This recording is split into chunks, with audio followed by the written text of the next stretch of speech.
Are you paying off debt? Are you on a debt-free journey? And is it a drag? Does it suck? Do you feel constricted? Is it just overwhelming? Does it suck? Yeah, I've been there. Trust me, I've paid off $23,000 of student loan debt. I have paid cash for my wedding, which was like we were paying off debt because we were just super tight budget to pay cash for the wedding. We bought a house. We paid cash for my dream car. So trust me, I have been there. I have been in those times of super tight budget, and trust me, there's a light at the end of the tunnel. I have been debt-free for, I think, 5 years now, which is amazing.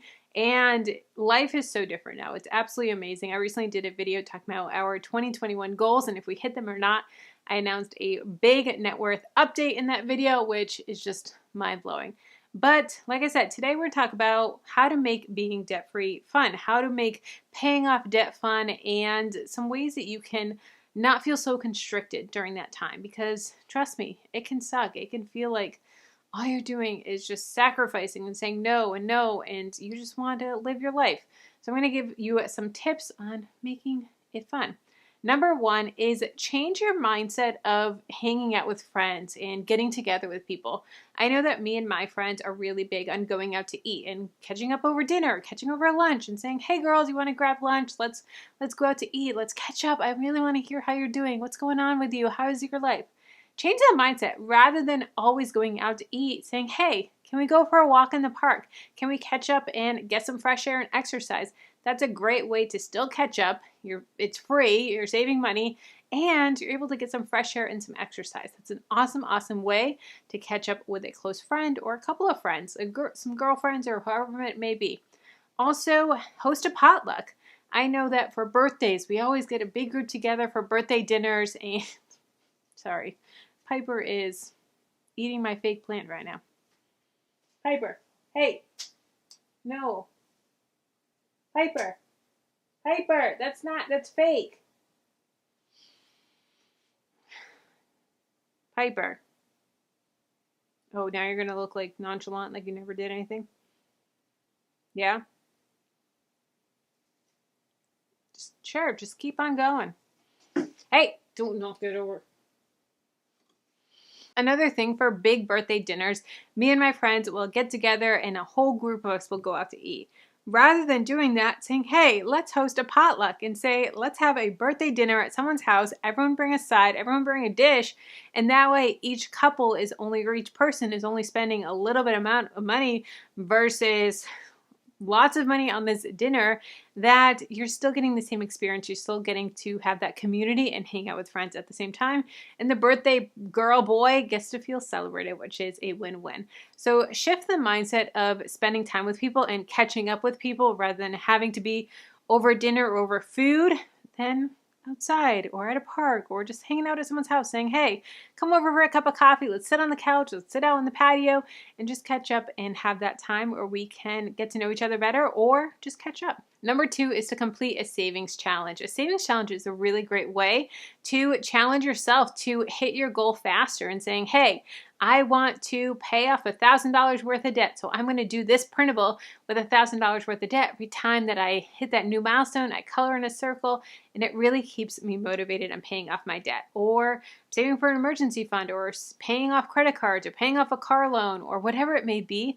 Use a savings challenge to really motivate yourself to push yourself to go forward and saying, you know what, all right, we're going to sacrifice not doing this because that $50 that we would be spending on this, we get to put towards a payment on our student loans, and therefore I get to color in another one and I get that much closer. And it's amazing how motivating it is. It sounds cheesy. It sounds like, come on, like really like coloring something. I'm not in second grade. Coloring something is going to keep me motivated. Yeah, it really does. It's amazing how much it really keeps you motivated. And also having that visual reminder of seeing how close you're getting is just so rewarding. Number three is to challenge your friend. Are you competitive?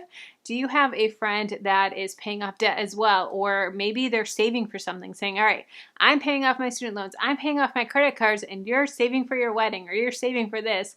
Let's see who can get to $1,000 faster towards their goal. And have a competition with a friend. I know that I'm super competitive with things like that. I don't want to lose. And so I'll push harder because I'm competing against a friend. A lot of times it's easy to kind of let yourself down and saying, you know what, we didn't hit our goal. That was a goal that only I knew about, so it doesn't really matter that I didn't tell anyone, so no one will know that I didn't hit my goal. No, challenge yourself with a friend saying, all right, I got you. I'm going to beat you. I'm going to kick your butt, and then have something fun at the end, or just bragging rights is fun enough and enough reward to really push you to pay off your debt faster. Next is to find free activities. Are there free activities in your town, or things like going for the walk in the park, going to a museum that's free, going to different activities that are free? And we have the beach here in Florida, so the beach is always a free activity unless you have to pay for parking, then that sucks. But other than that, it's a free activity, all day activity, and find things to do that are free. Get outside, get some fresh air, or do house projects, or do different things that you can do that are free. I have 2 blog posts that I'll have linked down below. One is free activities that you can do in your area, and then another one is free at-home date nights, which are super, super fun. So get creative, find different things that you can do that are free. Also, connect with your city's Facebook page. Maybe they have events on there of a movie night in the park, or this event for a Christmas tree lighting, or this event for the summertime. Find different events that are free with your Facebook page that's local, with your city's local Facebook page. Ours posts tons. And then we also follow the different ones around our area. So other surrounding cities, they have great free events that we can attend as well. Next is for birthdays or holidays where you're receiving presents, or your kids are receiving presents. Rather than asking for gifts, ask for experiences. Ask for season passes to a local zoo, or to a museum, or to an amusement park, or whatever is local to you. Ask for season passes, because that's going to be a free all-day event that you can have fun all throughout the year or all throughout the season. So it's a great way that you can probably learn something, because they're typically educational, and it's a great way to have that experience and not the clutter of a present that you're going to forget about in a couple weeks anyways, or it's just going to clutter up your house and maybe it's loud and you don't want your kids playing with it. So ask for experiences rather than gifts.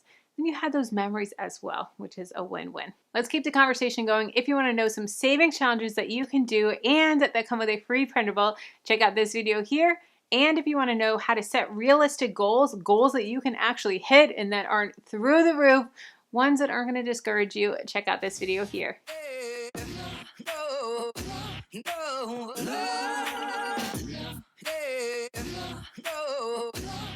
No.